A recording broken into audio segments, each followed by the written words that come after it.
Today is November 14th, 2023. Michael Cook speaking. It's currently 10:11 a.m. So I'm making this video walking down this trail between Boston Spa and Malta, and yeah, I don't know. I haven't walked down this trail too many times, but it's more of a path here. I would consider it more of a path than a trail, because the trail is typically just ground and whatever. But what is the reason why I'm making this video? Well, I spent the last week in Saratoga, and the reason why was man, my left arm. I haven't done this in a while. I got into an accident last month. Well, I got hit by a car, and I'm gonna have to put the footage or the picture of the surgery on my elbow in this video. I got hit by a car. My elbow was broken in 4 places. I had to get surgery on it. They installed the plates and like 19 screws or something like that. And it's been almost a month since the surgery. It's been a little over a month since the accident, but after my elbow was broken, I had to sit around for 10 days with my arm in a splint and a sling, and not able to use my hand all that much. This is my left hand, and being able to hold the camera like this is actually kind of the first time I've done it since the accident. But it's important that I'm able to continue exercising my arm. Now, typically when somebody's arm is broken or whatever, they're going to be put in a cast and stuff. But the surgeon that worked on my arm, he took the splint and the sling off after about a week after the surgery. Yeah, just been kind of getting around. I can't extend my arm 180 degrees. My left arm, my right arm I can. Now, I didn't really want to specifically talk about my arm or the accident or whatever. I spent the last week in Saratoga because I was looking for public assistance since I had gotten in the accident, and they had me go through a bunch of hoops and hurdles and everything. And one of the things that they failed to tell me that I had to do by a certain date was get transaction history of the last 30 days of my PayPal account, which I haven't used in several years, but I answered an email, and then somehow I have $5 in the account now, and it's whatever, $5 in my account. It's not that big of a deal. And basically the hoops and hurdles that they had me going through were basically, without getting really detailed about it, trying to find a place to live on a grant amount, and considering my arm is injured, I wouldn't be able to get a job to supplement the income and to find a listing or whatever.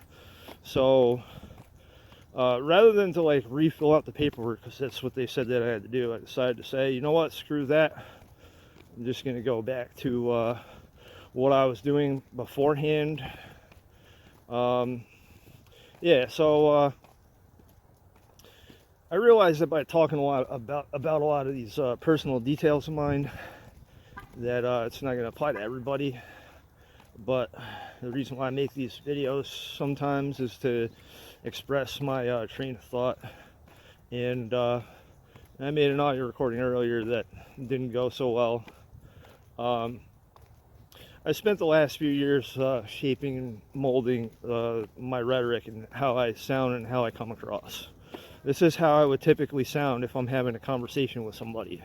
I was in a bad mood after I left the place earlier in Boston Spa, and spent about, I don't know, a while just kind of ranting and raving in a pretty negative way. But then I got to a public place, I kind of sat around and I thought about stuff for a while. Some people would call it daydreaming, but I think the brightest people in the world, they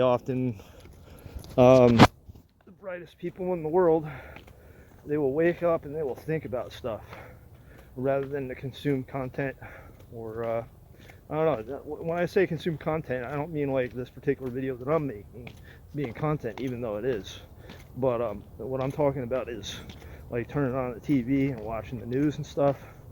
You know, last week tonight, John Oliver talking about the Israel-Hamas war, and also NBC Nightly News talking about it. This situation over in Israel, Hamas, or Israel and Palestine is pretty bad, and that's going to be on the news quite a lot. And so is the war in Ukraine, but like, I guess what tends to happen is a lot of people will get frustrated by hearing the same story over and over again, and like things are changing, but you know, John Oliver talks about how there's a humanitarian crisis over in Palestine, and how's it going? And let this guy go. Yeah, so it's a shit show is basically what I'm getting at. And so like all of my problems is sort of I do dwell on them sometimes, and I do, like when I wake up I think about stuff for a while, but at some point I think to myself, well, it's time to get over some of that. It's good for me to get it out there, but you know, there's much worse things happening in the world. Kids that are wounded, no surviving family. Wounded child, no surviving family. WCNSF is an acronym that they're using for, you know, kids that are surviving these terror attacks in Israel. And yeah, so you got a lot of politicians that will try to downplay what's going on over there. But the one thing I want to address or talk about is this idea of hatred. So there's a difference between like someone being pissed off and talking about things and trying to resolve their issues, or you know, just having an open discussion, versus hatred. And hatred is something that develops when someone becomes so angry about something because they've either experienced a lot of pain or trauma or loss, or they've been kicked around by people in society, and it causes these groups like Hamas to rise from the ashes and rear their ugly head. You know, a few years ago I came up with this poem, and I'll recite it right now. It's called The Uncanny Valley. I've talked about this numerous times.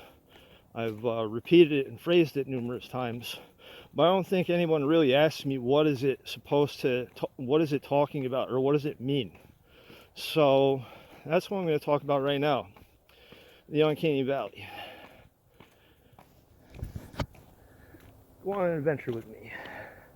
Step into the Uncanny Valley. You're uncertain what this adventure will lead to, but you're in a state of mind, a time, and a place where the unreal becomes real, the unknown becomes known, and what you assumed did not exist, it has been there this whole time. Like sleeping with a blade in hand or drinking poison that could easily take your life, the Uncanny Valley is not child's play. When you think of this place, your awareness becomes heightened. Your insecurities become your only defense, because the state of uncertainty is all that is keeping you alive. Hopefully that just woke your ass up. Time to land a rhetorical question. What if the things you take for granted, the things you wholly believe, the things you're not sure why you like, the things you have no other explanation for doing other than because everyone else does it too, well, what if behind these things, this mask you trust and this life you lead is a demon hiding in plain sight. The demon tells you not to worry and fills you with doubt because it's easier to believe his devilish charm. But what if this demon has been stringing you along through this labyrinth of obstacles you call your life? And what if someone has been trying to tell you this whole time that what you're doing is playing right into this demon's hands? As you live your life, this demon may take everything from you. Every dream you ever, every idea you ever had, every dream you ever believed, gone. Every idea you ever came up with, taken from you. Even if that idea could have changed the world for the best, this demon took it from you and used it for the very worst. Your idea could have saved countless others from playing right into this demon's hands as well, but it was used to take even more lives than just yours. As this demonic entity grows from the idea you came up with, he only grows stronger and undefeatable.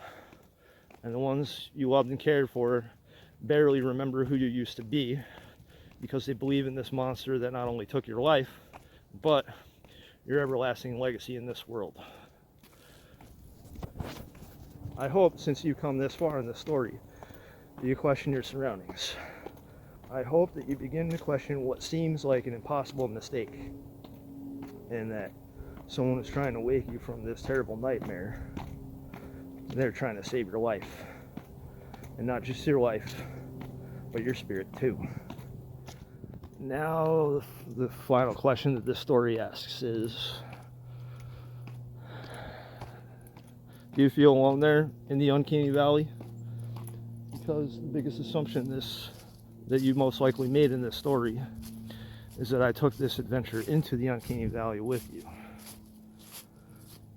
Your assumptions are your worst enemy, and they are that demon's best friend. And that is the end of the poem. So, what does it mean? Nobody has actually asked me a goddamn thing about what that poem means. I've recited it numerous times, and I know that a lot of people make assumptions when they hear it. But it really has everything to do with the 7 deadly sins. Now, I was raised a Christian/Catholic, so I went to church. I said prayers. I was expected to read His Word or the Bible.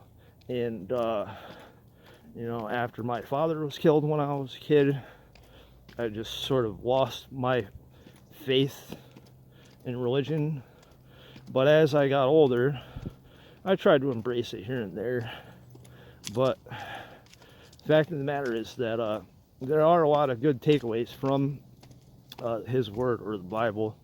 And though I've never read the Quran or the Torah, I'm sure there are plenty of those as well. There's plenty of takeaways from Buddhism and Hinduism. All these other religions, they sort of try to sculpt out a map for how people should think or how they should conduct themselves in life. Don't commit sins. So these are the things that George Carlin talked quite a lot. This view is actually pretty cool here. This whole valley here.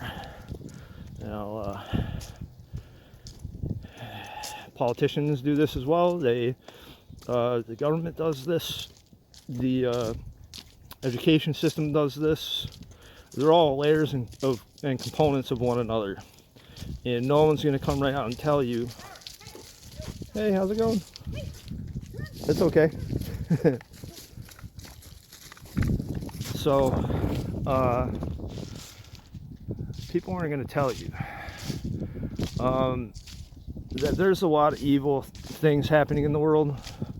There's always going to be somebody that is jealous or envious of one another. There's always going to be people that are angry about something. There's always going to be problems happening on a day-to-day basis. Some people will feel resentful toward one another. And I think, the thing about humanity is that we like to believe that we're, inherently good to some extent, right? But, I don't think it's an automatic thing that people are good. I also don't think that people are inherently innocent, unless, they think about, the golden rule. So the golden rule is probably the most important takeaway from religion in general. And, treat others as you would like to be treated. Problem is that there's this idea called doublespeak, where people can say one thing, they can say something, and its meaning will be one or two things. And here's a great example of this doublespeak. I've been watching this show called Kill Tony Hinchcliffe. Tony Hinchcliffe is a comedian, and basically in every single so the premise of Kill Tony is that there's amateur stand-up comedians that get on stage, right, and they got to try to make everybody laugh, and at the tail end of each entrant, Tony Hinchcliffe and whoever he's decided to have on as a guest, sometimes it's Joe Rogan, sometimes it's what's his name, man, I can't think of his name right now, Tom Segura. Sometimes it's Post Malone, sometimes it's a bunch of different people, and then they grade, they ask the stand-ups, the amateurs, like questions. They interview them, they give them like an interview, right? And so Tony Hinchcliffe, after basically every performance, if performance goes well, he'd be like, that was amazing. But if a performance was actually really bad and terrible, he will still say the same thing. And that is what doublespeak is. You know, it is a form of lying. But the thing is that people, they operate on this notion that you're supposed to be able to get the idea or make assumptions to determine whether they mean what they're saying or not. So when he sees a bad performance and he says, that was amazing, he's being sarcastic. And the thing is people pick up on sarcasm pretty easily, but what they don't pick up on is when that's just an example of doublespeak. I'm done talking about Kill Tony because I'm not going to try to say anything bad about the show, because that's not my intent. My intent is that there are people in this world who use that same strategy, and they expect people to pick up on whether they're being sarcastic or serious. But some people are so demented or screwed up in the head that they will flat out lie, and they will say, that was amazing. You know, I'm not saying anything about Tony Hinchcliffe. What I'm saying, like, a politician will say, like, there is no humanitarian crisis in Israel or Palestine. And like, yeah, there is one. And it's pretty easy to see that, you know, based on the footage that I've seen, right? So the problem with our world is this. We like to believe that men are created equal. We like to believe that all men were created equal. But like, what about women? Oh, women and men were created equal. But that's not true, because everybody is a different height, length, weight, skin color, born in different parts of the planet.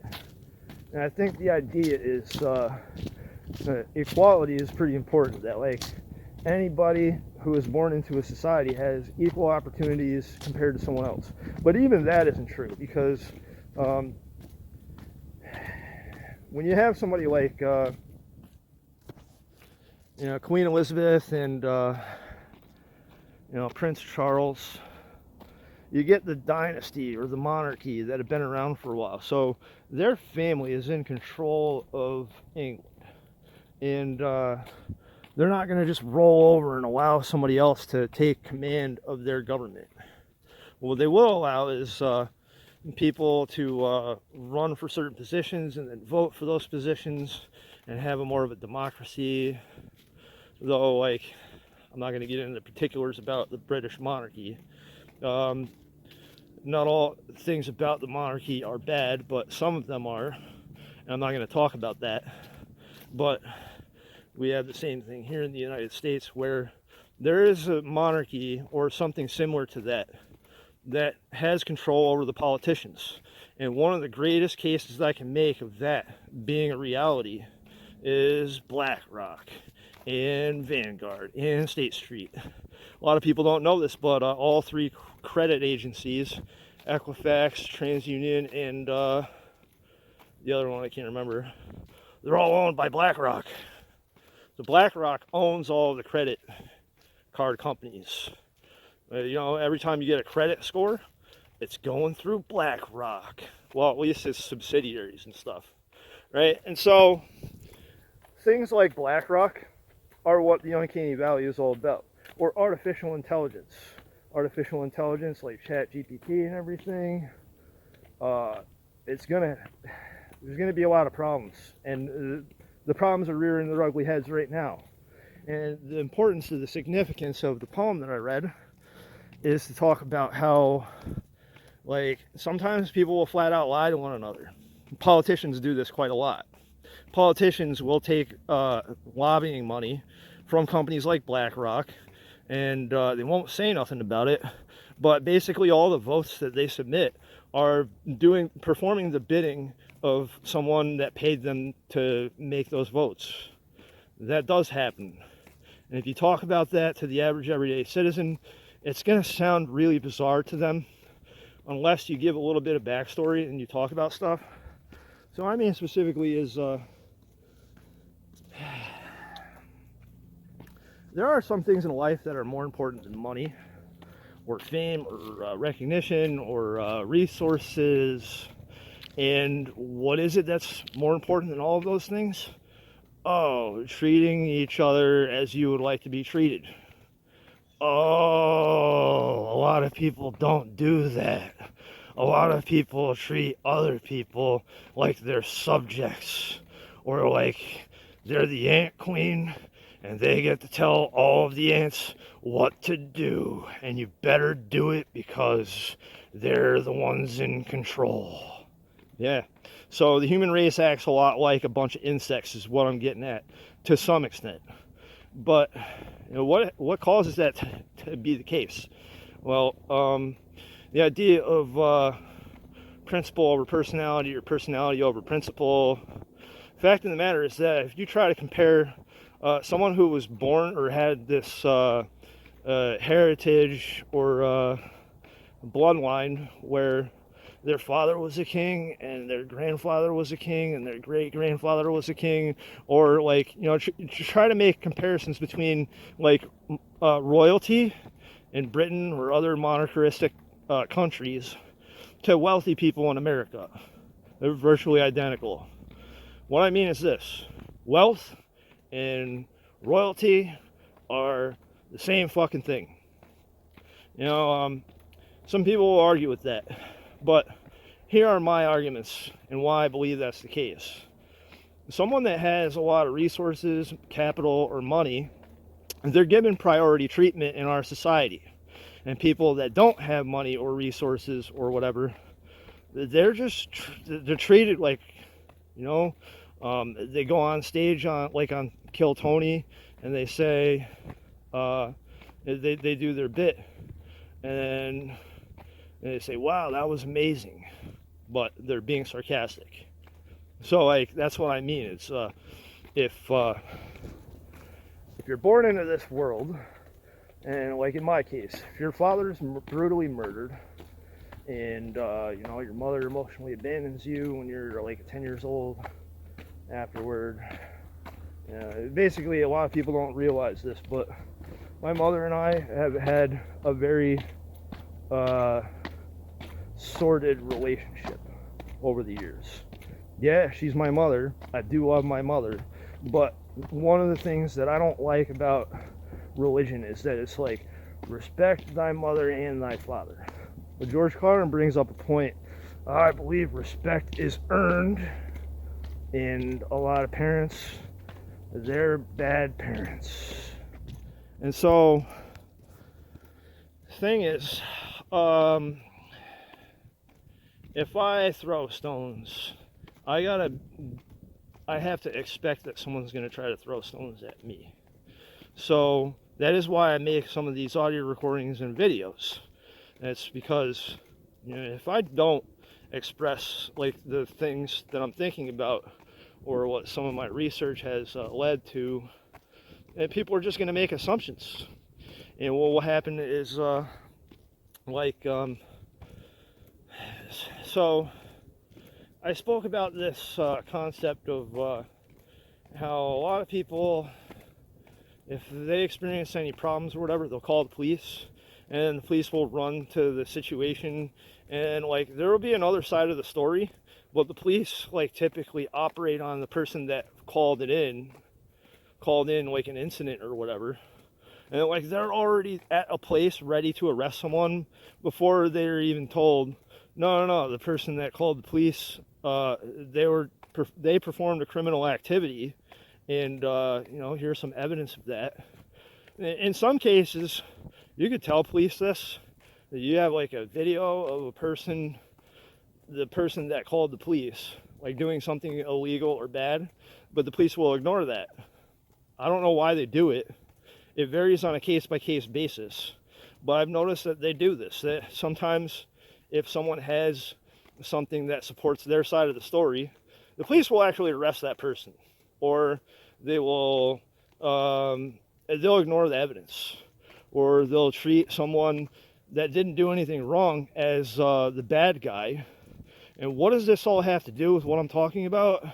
Oh, treat others as you would like to be treated. So what I'm getting at is this. What causes a bunch of people in Hamas to become terrorists? What caused Osama bin Laden or his lieutenant to mastermind the attacks against the World Trade Center? What caused the Boston Marathon bomber, the brothers, to blow up the Boston Marathon? What, like, a lot of people, they don't ask these questions. They make assumptions about like what was going through their heads. They've labeled them as the bad guys. They've allowed like the FBI or whoever else to come up with the facts and present them with the quote unquote facts. But sometimes the facts that are presented to people, they're not facts. It's a cob job of inaccurate information that omits certain portions of the story so that it can highlight the side of the story that they want people to hear. And this is called a narrative. Yeah. So the news does this, politicians do this, religion does this. It's called propaganda because anyone in their right mind that really thinks about good questions to ask, they're going to ask questions about why they were told certain things, or why the facts sound weird in one respect or another. And like when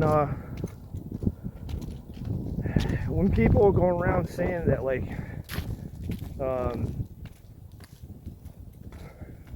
John Oliver brought up a lot of good points in the video about the Israel-Hamas war, Israel-Palestine war, whatever. The 7 deadly sins cause people to make a lot of mistakes, or to act on their feelings or emotions, and to take the law into their own hands and to do things that they can't take back that are permanent. Killing people is a permanent thing. And a lot of people will give precedence to people that speak peacefully about a bunch of things, and they'll give less priority to the people that are rightfully pissed off, right? That is the case. If someone with a calm demeanor shows up and says something, they're going to be given precedence or priority over somebody who comes along and just starts screaming or yelling or being pissed off. They might be rightfully pissed off, but the human condition, it doesn't like having to deal with someone that's pissed off or whatever. And like this varies too. Like sometimes it'll be like Mike Tyson having an interview with somebody on CNN, and the guy will be like, well, you're a convicted rapist. And then Mike Tyson's like, that was a real piece of shit thing for you to say. You're a piece of shit. And it's like, Did Mike Tyson suffer any consequences for saying that to the guy on CNN? I think it was Don Lemon. I'm not sure about that. But no, Mike Tyson didn't suffer any consequences of that because he established himself as a powerful boxer that knew how to beat the shit out of people on in a boxing ring. Like I think the Mike Tyson does have a few things in his past that I'm sure like haunts him to this day, but generally speaking, his demeanor is pretty it's pretty good.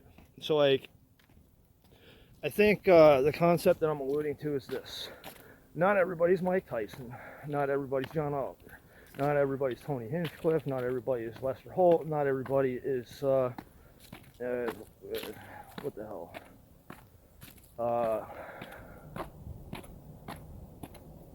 James Comey, not everybody's Hillary Clinton, not everybody's Donald Trump. Everybody's a different person, right? Not everybody's George Carlin. I think I might have mentioned that.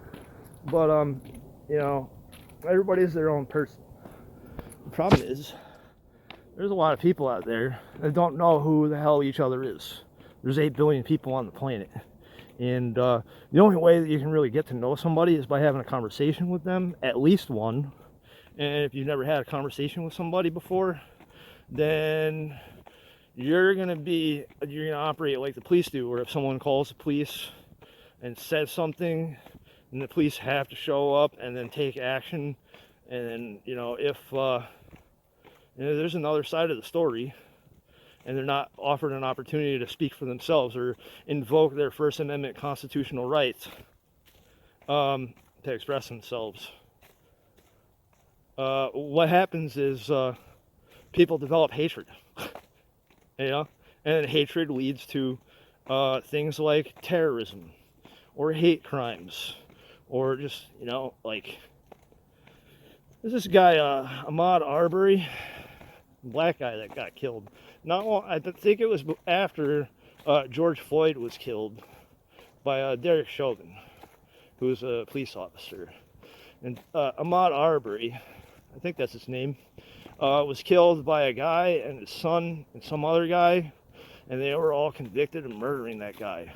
And the only reason that they had for killing him is because they knew that he was a black guy. They didn't like black guys around their parts. Nah, they're prideful about their heritage that goes back to the Ku Klux Klan. I don't know whether or not they're like part of the Ku Klux Klan or whatever, but what I'm illuminating is this, right? 3 black guys murdered my father when I was 10 years old. I don't hate them, but if they died, I'm not gonna cry. You know what I mean? And that is the attitude that I have to constantly present to people is, I'm not gonna go like take vengeance on my father's death, but the guys that served 25 years in prison for murdering my father, if they don't turn their lives around after getting out of prison, which they've all been released, they all served 25 years in prison for first-degree murder. I'm not going to chase them down and try to find out whether or not they, they turned a new leaf, And the thing is, those guys didn't kill my father for a hate crime, or at least that's what was presented. No, those guys killed my father because, well, they believed that they were trying to rob my father. And, I believe that there is more to the story and other people were involved and that my father was killed, targeted by people. But other people don't believe that. So I have no way to communicate why I believe the things that I do if people aren't willing to hear those things out, or if I don't have evidence to produce to them. So if people don't care about the evidence that I have that would change their minds if they gave a shit about it, then what happens is, same thing that I mentioned before about how the police will take one side of the story and ignore evidence. People do this. People do ignore evidence in many cases. And sometimes people that are innocent get in a lot of trouble. And you know, what is the moral of the story here? How does this all relate to what I'm talking about? Well, think of it like this. If I'm walking along and I'm making this video here, right? It's about 35 minutes long. I'm trying to like, make sure that I cover the whole path here, and like looking back at myself and keeping the conversation going. This takes a lot of practice to do. Right? I'm not reading from the script. This is all off the top of my head. But this is how I would have a conversation with somebody if I were in person with them. But the real reason why I'm talking about all this is because people make a lot of assumptions, and those assumptions inevitably turn into people having hatred. You know, people having hatred causes like these terrorist attacks, or it causes a Ahmaud Arbery to be killed because, you know, the guys that killed him, they just didn't really care for black guys. And I think that's pretty evident that it was like a hate crime. So I think they all got a larger sentence than the guys that murdered my father, right? And then so on top of that, you got like extremist groups or terrorist groups. And you know, like, the terrorists are the way they are because there's people in our society that are lying sacks of shit, and they're killing innocent people, and have a total lack of empathy, and they have the news agencies only telling one side of the story. And what happens is, like, they feel that they need to do these things because no one is listening to their side of the story, right? And why is nobody listening to their side of the story? Is because the way that our society is set up is that shit is annoying, and we're better than they are, so we don't have to listen to a goddamn thing that they have to say. So if there's an American jet that drops a bomb onto a vehicle full of children, then they're gonna expect that the families of those children are gonna be okay with us just, you know, apologizing for doing that. But that is why I say that some people are pretty stupid. A bomb killing a car full of kids is going to cause some people to deeply resent the United States and to attack them with terrorist attacks. Right? That is what I'm getting at. You know? How's it going? So, these are pretty cool. These little bikes here. Anyway, I hope that what I'm saying makes plenty of sense. You know, how's it going? How's it going? Anyway, I hope that what I'm saying makes plenty of sense, because a lot of people don't put a lot of thought to this, but guys like George Carlin did quite a lot. Jamming in New York was his stand-up special in 1992, and he spoke a lot about how, like, you know, they have we're really good at being in wars. We're in a war basically every 20 years, and, you know, we're really good at it. We blow people up, and then, you know, we expect them to roll over and take the abuse. But what winds up happening is that it develops hatred in some people, and then that hatred rears its ugly head.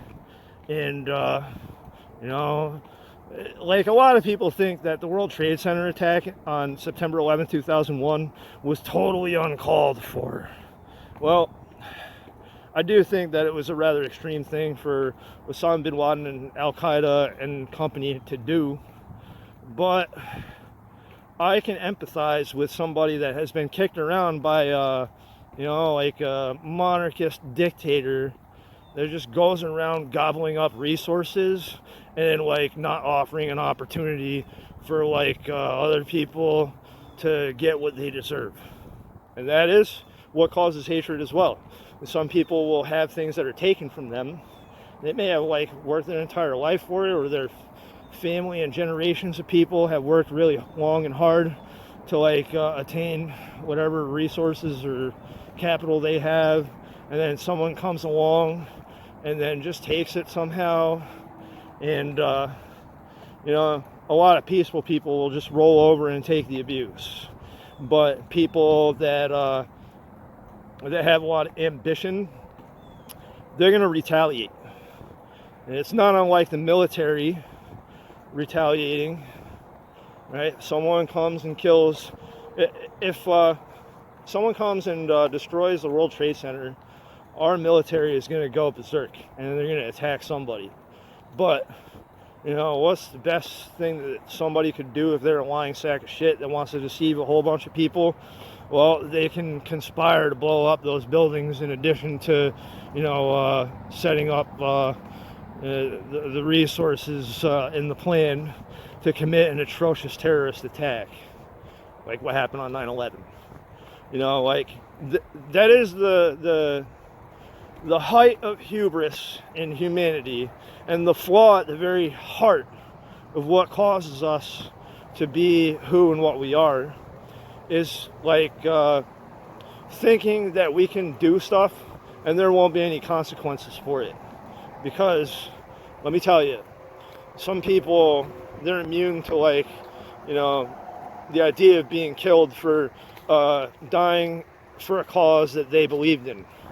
You know, it's like,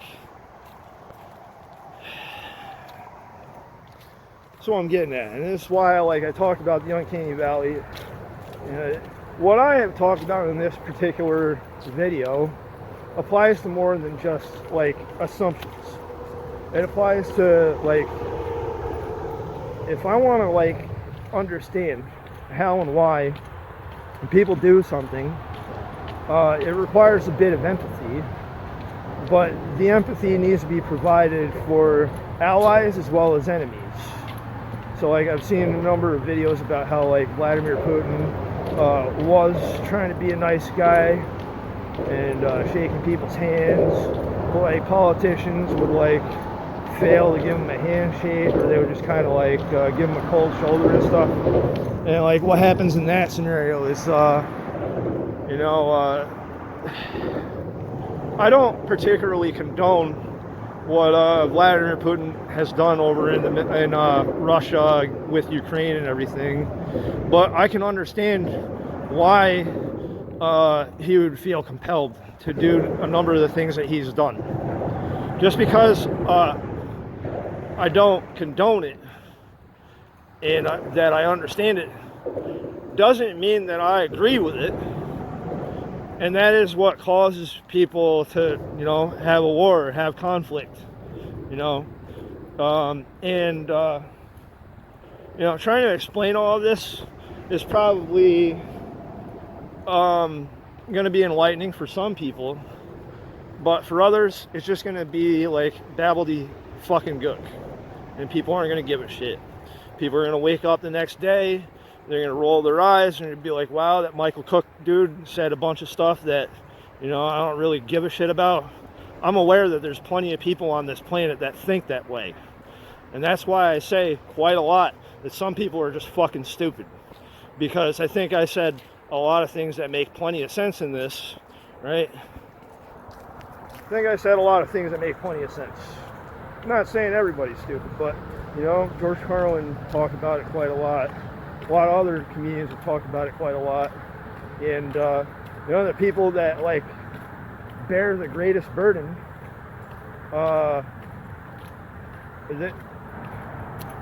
they don't know that they're constantly misled. And maybe they're not misled on a constant basis, but some people just don't know any better. They don't know what to think. They can't think about all of these things or these angles that I've spoken about in this particular video. A lot of people sort of, I don't know, they'll cringe when they hear some of the stuff that I'm saying.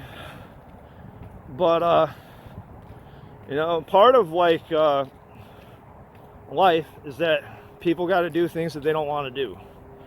But at the same time, sometimes people only do what they need to do, and then they don't follow the same rules as someone else, like treating someone else as you would like to be treated.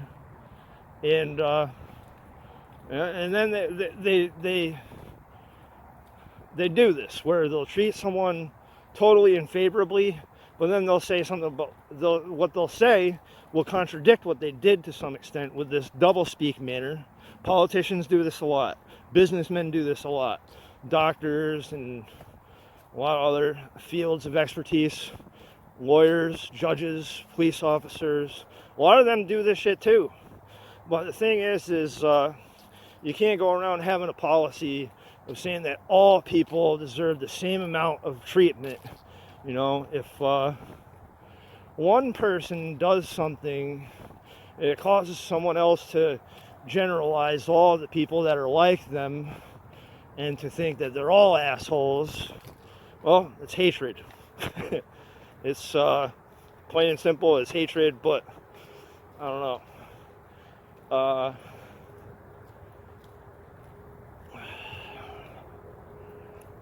I think that's gonna do it for this particular video.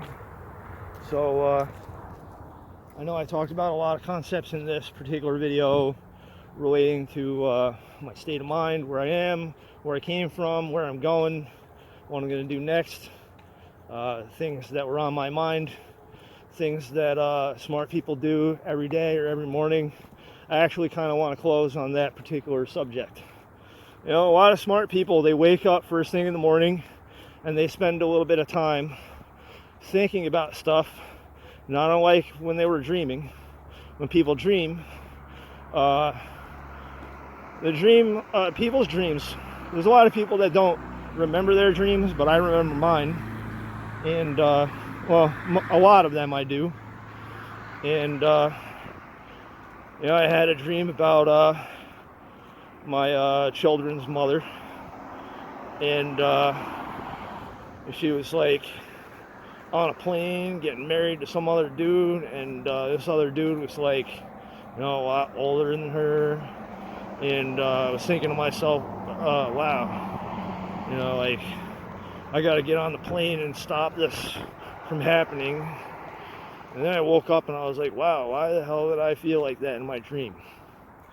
So, like, I'm not going to talk about her specifically in this video, but, you know, dreams are very strange, because what happens in someone's dream may not necessarily be their mentality when they're wide awake. In some dreams, they might be like, I had a dream a week or two ago where I was in Albany and I saw Mark Zuckerberg.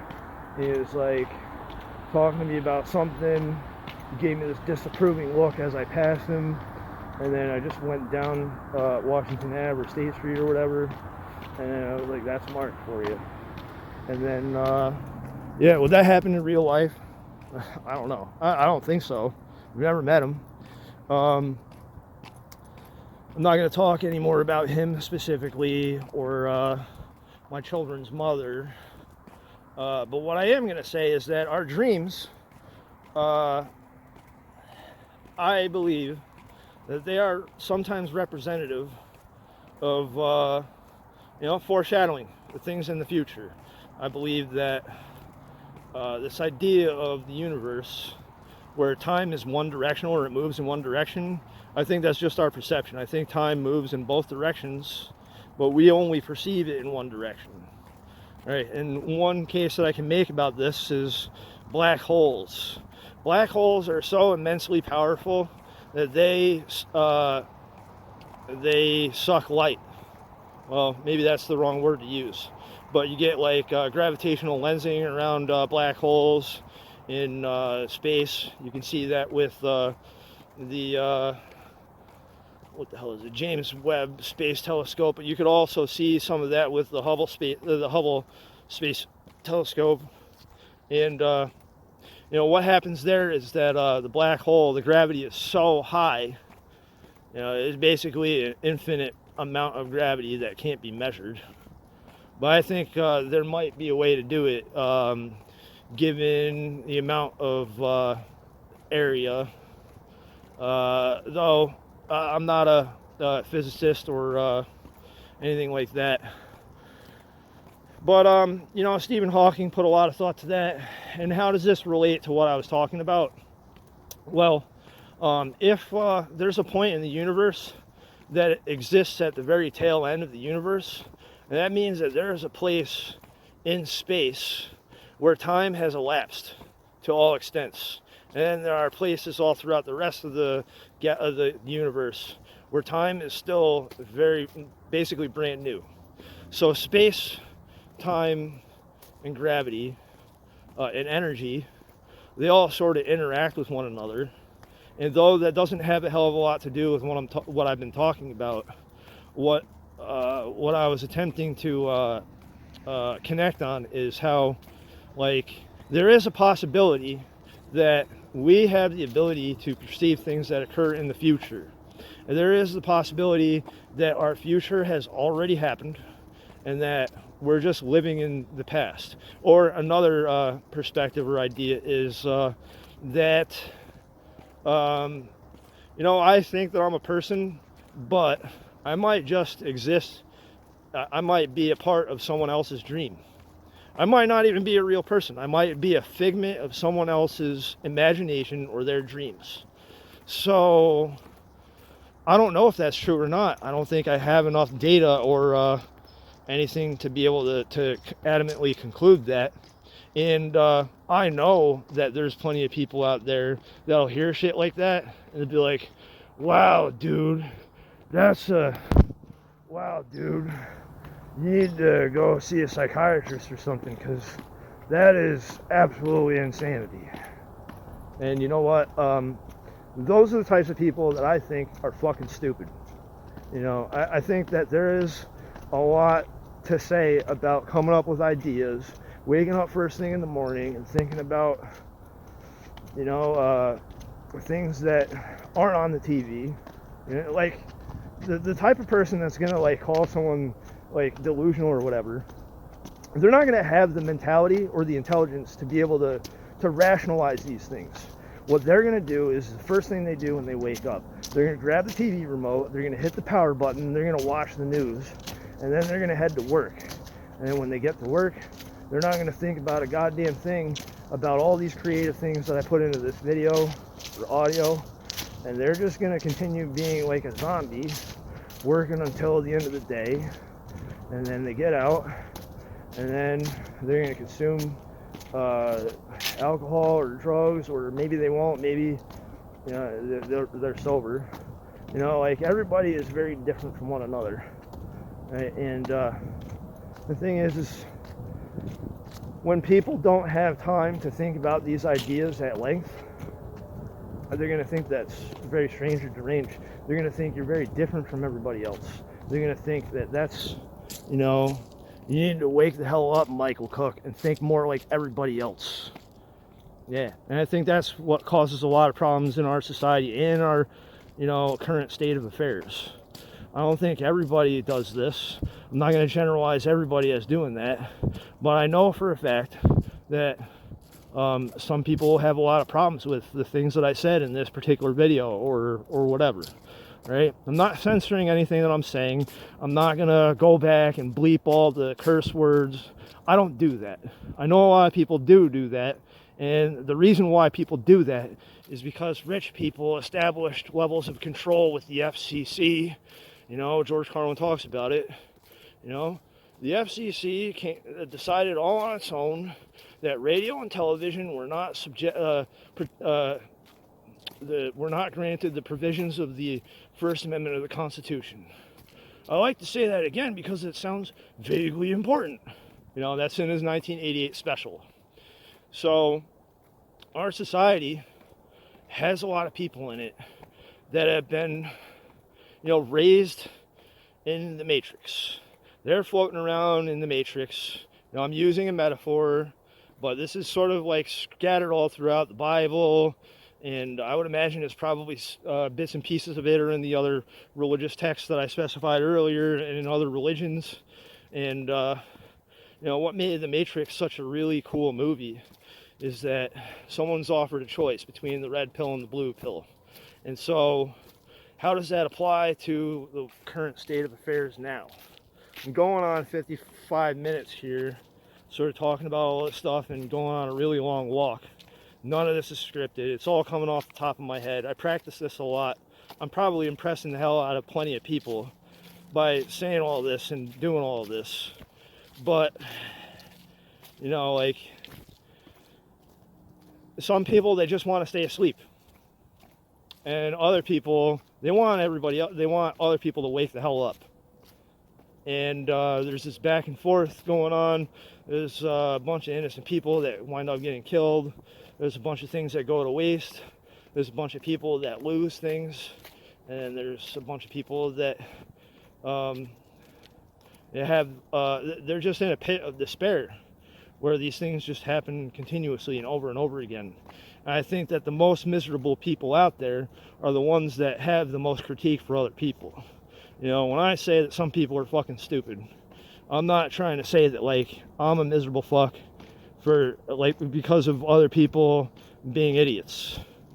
I don't see it that way, but I can understand how other people might think that. That doesn't mean that, like, if I walk up to somebody and I have a conversation with them, I'm not going to be an irritable prick right off the bat. If I make a number of observations about somebody, like if I'm recording them without having given them the knowledge or warning that I'm doing so, well, I have done that numerous times, recording people without their consent or their knowledge, because a lot of people lie a lot. A lot of people make a lot of assumptions. It's why I wrote the poem, The Uncanny Valley.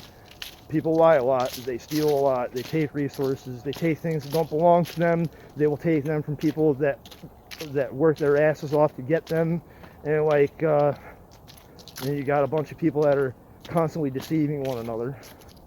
You got that too. You got people that just they're indifferent, they don't care about the consequences of their actions.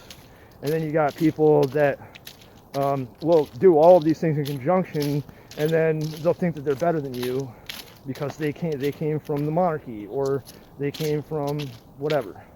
So all these things together are pretty important, because at the end of the day, everybody who wants to be considered like an intellectual individual should think about a lot of these things, should do those things.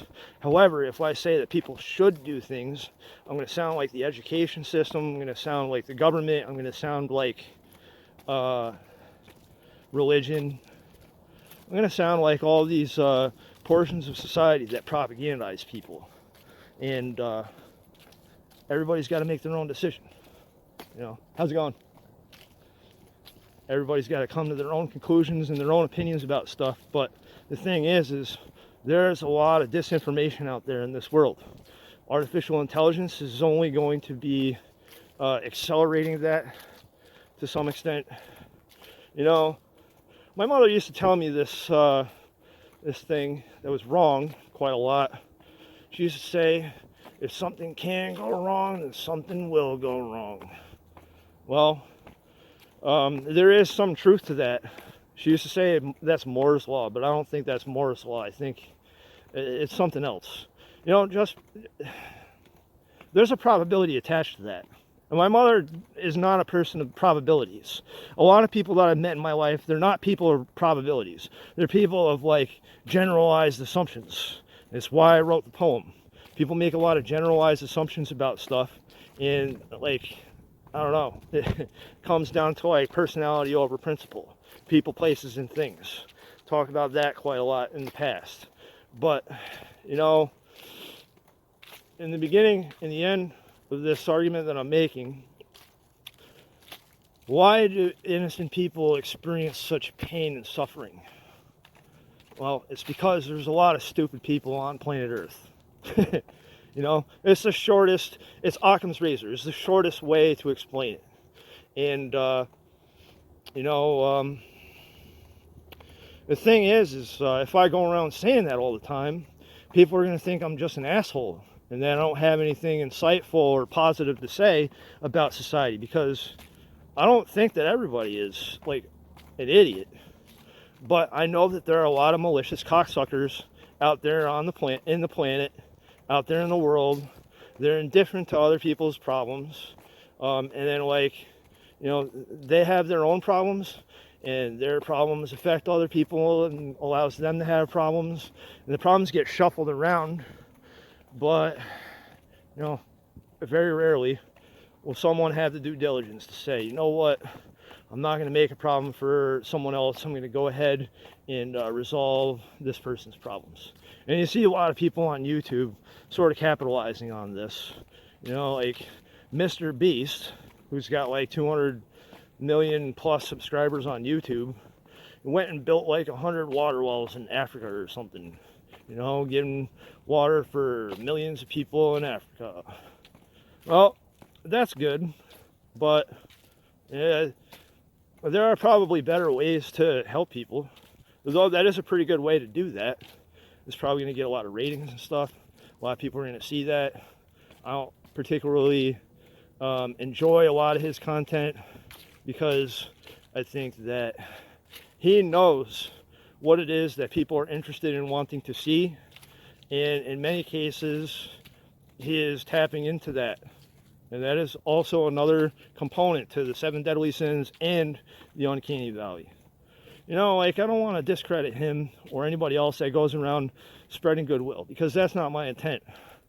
But you have to think about it like this: the moth into the flame. The moth sees and Metallica has a song, Moth into the Flame, on Hardwired Self-Destruct. Pretty good album. The idea of the moth into the flame is like someone or something doesn't know what the hell they're getting themselves into, and they're destroyed because they don't know what the hell they're getting themselves into, right? And I think that humanity acts a lot like moths flying into a flame in many cases. They don't know what the hell they're getting themselves into, and they're assuring themselves that they're going to be fine. They're telling themselves they're not going to get shot while they're working, like my father did. My father constantly had to, tell himself it'll all be okay. It'll all be okay. You're going to work today or tonight, and then in the morning you're going to go home and you're going to sleep and you're going to be fine. But one time my father went to work and he never came home. Now, that was probably one of the most traumatic things that ever happened to me. And a lot of people have lacked a lot of empathy toward me, and they don't realize that, like, I don't go around talking about that in every conversation that I have with people. And I don't like to bring it up either, because you talk about somebody having died or whatever. It's a somber note, and it does actually cause the conversation to slow down or to feel disconnected, or cause some people to be like, well, you lost your dad, and that means you're damaged goods, and that means, fuck you, dude, I'm gonna go hang out with some other dude, or hang out with somebody that's less sad than you. That does happen. Not only does it happen, but like our society, it incentivizes people to continue that behavior. It truly does. And so what I'm often left with is, this is the last thing that I'm going to say in this particular video. I'm going to close that out. I know I said I was going to close this out a while ago, but I had more stuff to say. If Skynet were to become a reality, how would it occur? If artificial intelligence can kind of think of things on its own and do stuff and have access to like nuclear launch codes or airplanes and missiles and everything else, if something can go wrong, it will go wrong. And so, like, despite humanity's best effort to keep Skynet from becoming a real thing, I'm talking about the fictional Skynet from Terminator. I'm comparing ChatGPT with Skynet. I expect that to happen at some point. I expect that artificial intelligence is going to quietly and secretly obtain as much control as it can, and then at the perfect moment, it's going to attack humanity and cause an extinction level event. Now, that is my most, what is it? People might say, that's a paranoid thought. Yeah, it probably is, but, you know, James Cameron thought of that back in 1984 or prior to that. And, you know, it's like, thinking of the worst case scenario, it doesn't make you paranoid. It just means that you're intelligent and you're logically deducing what could happen or what's the worst likely thing that could happen, because you don't want to be caught off guard. But like a lot of people, they walk around thinking that the best things in the world are going to happen, and that's equally, I don't know, you think about the duality of that. Some people go around thinking that the best thing in the world is going to happen, or like they're going to find true love. I don't think true love actually exists unless you're talking about a parent and a child. You know, when two people meet and they get married, a lot of people that wind up getting married get divorced. And, you know, our country is set up to like incentivize people to think about how things used to be or how things are, and to continue that line of behavior.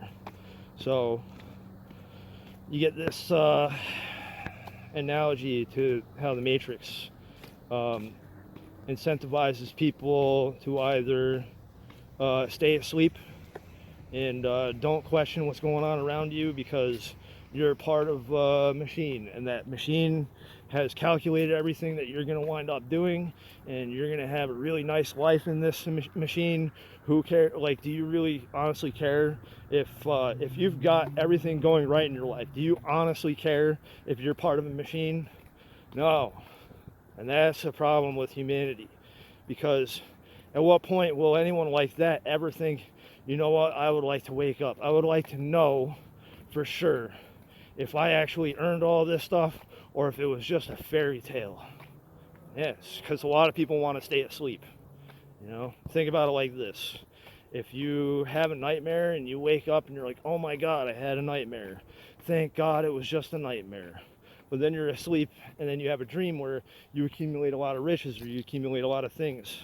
And then you wake up and you're like, damn it, that was just a dream. So those two things indicate how like one person's dream is another person's nightmare.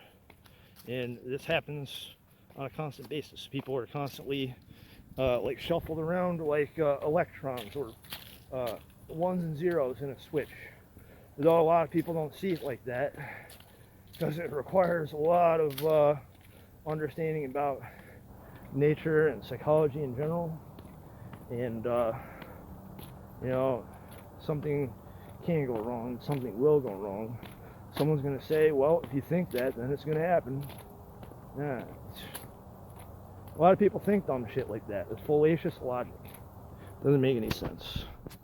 I mean, to some people it probably does, but, you know, at the end of the day, some people have to, like, come to the conclusion that if they want their country to be safe, if they want their society to get bigger and stronger, if they want to increase the population of people living on planet Earth, if they want to reduce the number of people that have so much hatred in their system, well, they have to look for the things that are bad about our society right now and improve them.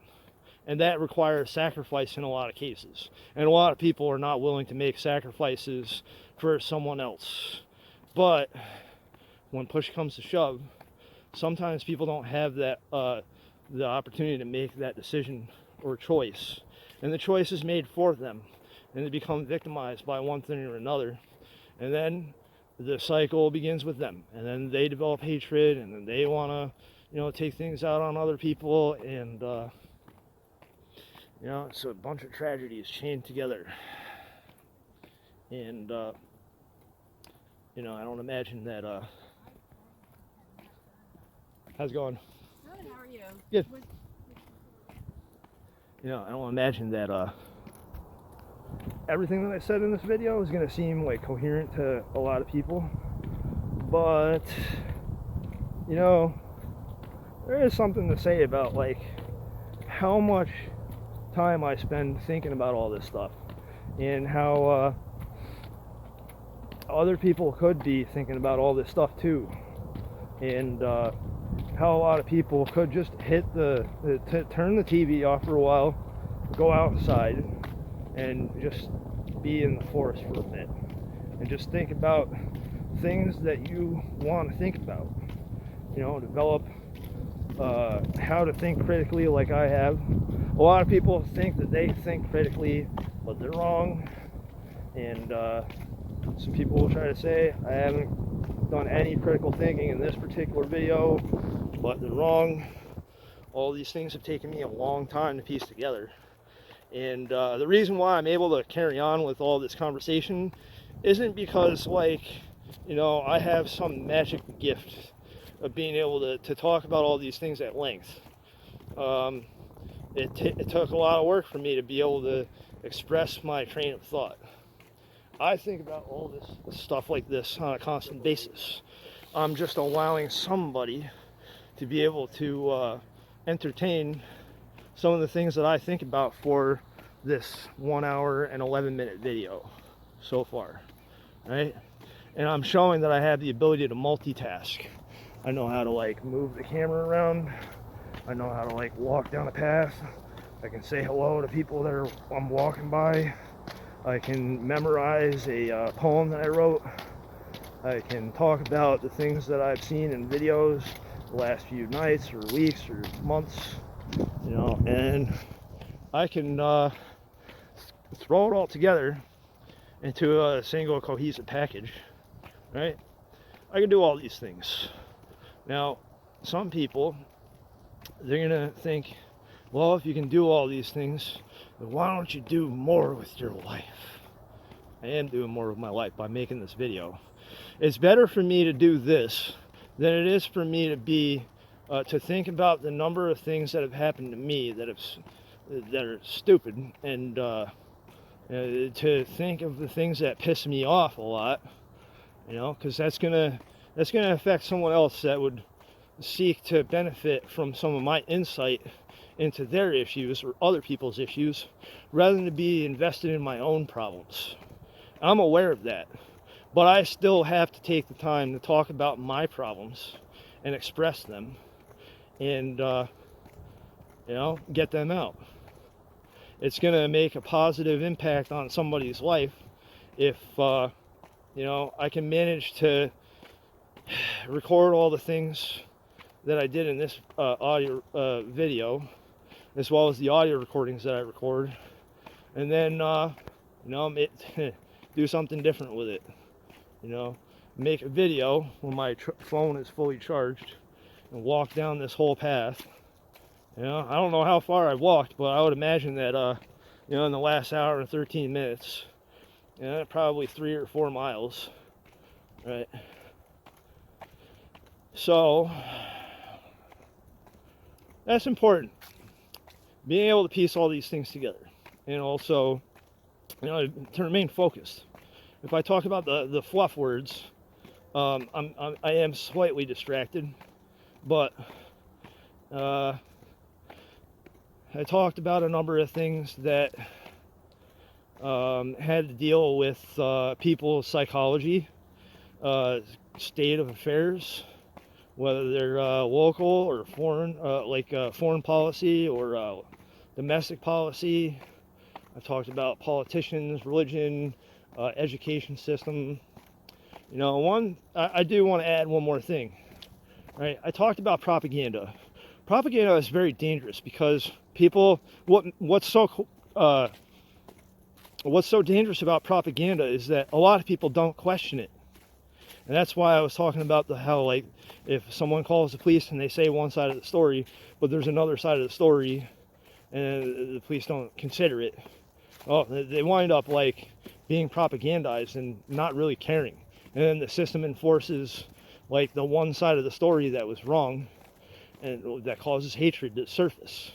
And like, I'm talking about one little use case scenario, but if you apply an exponential value to that exact incident happening, like, people really need to consider that that happens a lot. And if they think that it never happens, then that means they're propagandized, and that means that their attitude is going to continue to cause additional terrible things to happen, right? That's what happens. When people lack empathy, it causes problems to surface elsewhere. And then, it's like a domino effect after a while. One person's father is killed, and then they have to kill that other person's father. And then that person that got killed, they have a son, and then they have to avenge their father's death. And then they have a son, and then like they're killed, and then their son avenges them. It goes back and forth. Tit for tat. It's something that Robert Sapolsky talks about in some of his Stanford University videos, though I don't think he really goes into great depth about a number of the things that I talked about. What he typically talks about is like human psychology or evolution. Why do things evolve the way that they do? Do we have free will? Am I exhibiting any symptoms of schizophrenia by talking about all this shit? Well, no, because I don't have the urge or desire to like chop my nuts off or commit suicide. I don't hear voices in my head. No, it's basically my train of thought that I'm expressing. And a lot of people have a problem with that. I don't have a concreteness in the way that I respond to people, right? If someone makes a clever joke, well, I know that they're joking around, but someone with schizophrenia is not going to know that. No. I pay attention to really smart bastards. And that's why I, continue to talk about all these things at length. And I know I wanted to end the recording multiple times now, and I continue to talk about stuff. But this should go to show that I have what it takes to be an educator and to teach people about, how to avoid pain and suffering. And, the best way to resolve hatred is with love. And though I don't believe in true love, what I do believe in is that somebody has to, in order to defuse hatred, people have to have empathy and to give a shit about what, do something about it.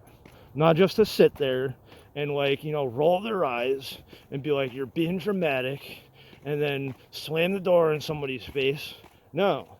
The people need to back away from the TV, back away from the radio, stop being propagandized, stop, believing that, everybody's going to do what they're going to do.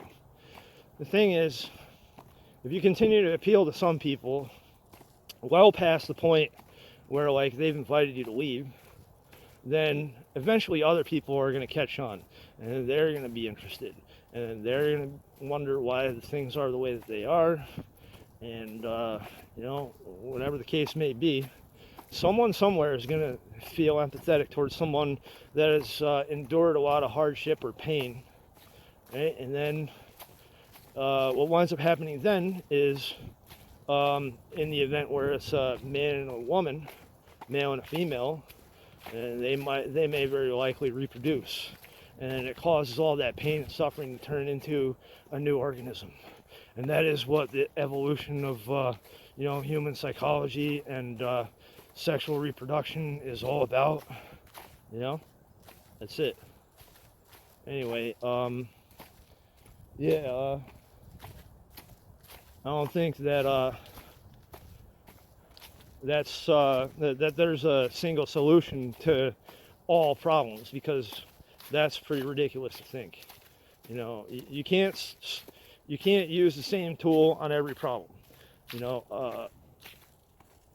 You can't go around thinking that solving every problem with a hammer. You're using a hammer for nails, but then you're also using them for screws or bolts. You know, hammers don't work on bolts. You need a different tool for that. And these things sort of apply with like why I had to talk about so many different subjects, right? I managed to capture some pretty decent footage. Me walking around, I didn't even know this creek was here or this path. Well, I knew the path went down a certain distance into Round Lake Village, but I don't think I've been down this far. Anyway, yeah, I think that's gonna do it. You know, I talked about a number of subjects in this video. I know I mentioned that numerous times, but you know, like, this is what I do to like not think about the things that piss me off, or like the people that are really annoying and lazy and incompetent and morons that just make a lot of assumptions, and you know, they don't have to worry too much about like where they're gonna be in the next 5 years, because they are who they are, and as long as they are who they are, they don't have to worry about what they do. And everybody has to worry about what they do. Problem is that sometimes you just got to make a video like this and put it all together. End log.